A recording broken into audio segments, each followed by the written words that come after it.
with Ngozi. N'otu obodo a na-akpọ Enugu, enwere otu nwa okorobịa aha ya bụ Chibụzọ, ya na nna ya, nne ya na nwanne ya nwaanyị bi. Ha na-aga ụka n'ụbọchị ụka dịka ụmụ Kristi. Otu mgbede, mgbe ha si n'ụka lọta, Chibụzọ hụrụ ntụ n'ihu nne ya. O wee sị, "Mama, aja dị gị n'ihu." "Ọ bụghị aja, nwa m, ọ bụ ntụ. Taa bụ ụbọchị ntụ, ụbọchị anyị na-amalite Lent." Lent? Lent bụ oge ụmụ Kraịst ji akwado maka Ista. Ọ bụ ụbọchị 40 eji ekpe ekpere, na-ebu ọnụ, ma na-enyere ndị ọzọ aka iji cheta ụbọchị Jizọs biliri n'ọnwụ.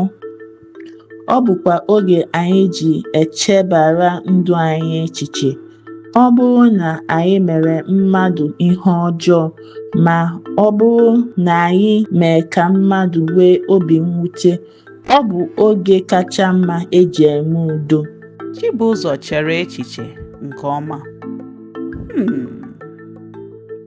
N'abalị ahụ, mgbe ha na-eri nri abalị, Chibụzọ wee sị, "Mama, Papa, biko gbaghara m maka ọgụ mụ na nwanne m nwanyị na-alụ, ma anaghịkwa m enyere aka n'ụlọ." Nne ya na nna ya kụjara, mana ha nwee ezigbo obi ụtọ. Nne ya wee sị, "N'oge Lent, anyị na-akwụsịkwa ụfọdụ ihe anyị hụrụ n'anya ka anyị wee cheta ahụhụ nke Jizọs Kraịst mgbe o buru ọnụ ụbọchị 40 n'ime ọzara. Mụ na onwe m ga-ebenata oge m ji eme soshal midia." Nna ya wee sị, "Mụnwa agaghị ata anụ ọzọ ruo mgbe Ista." Nwanne ya nwaanyị Nnenna wee sị, "Mụnwa agaghị m arachazi chokomilo." Mgbe o ruru oge Chibụzọ, o chere echiche nke ọma wee sị, "Aga m ebenata oge m ji agba gem." N'ụbọchị Satọde, Chibụzọ na ezinụlọ ya ga-wee leta ụmụaka nọ n'ụlọ ndị na-enweghị nne na nna. Ha wegara ha nri, akwa na onyinye ndị ọzọ. Ha soro ụmụaka ahụ gụọ egwu, kọọ akụkọ ma kpee ekpere.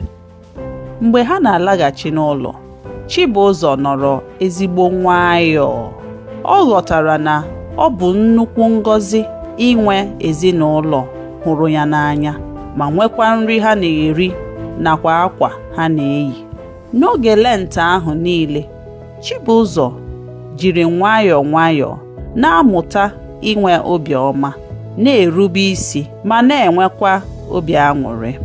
Oge ụfọdụ, ọ dịghị ya mfe, mana Chibụzọ kpere ekpere ka Chineke nyere ya aka ka ọ na-enwe obiọma, ma na-erube nne na nna ya isi, ọ bụghị naanị n'oge Lent, kama n'ụbọchị niile. Akụkọ nke a agwụgo.